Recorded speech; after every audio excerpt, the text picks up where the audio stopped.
Hi friends, today we will talk about how to fix or how to solve your Google Drive. To know how to fix or how to solve Google Drive not opening, you should just go to settings. Here we click apps, default apps, app settings. After that we'll enter to Google Drive.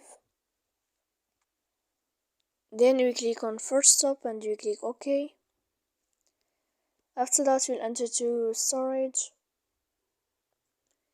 Here we click clear cache. Then we can go to your Play Store. We click here update if you will find it in this blue sign. And if it's not working with you can uninstall your app and you can wait to install again your application of Google Drive. So please don't forget to support us by like and subscribe. See you next time.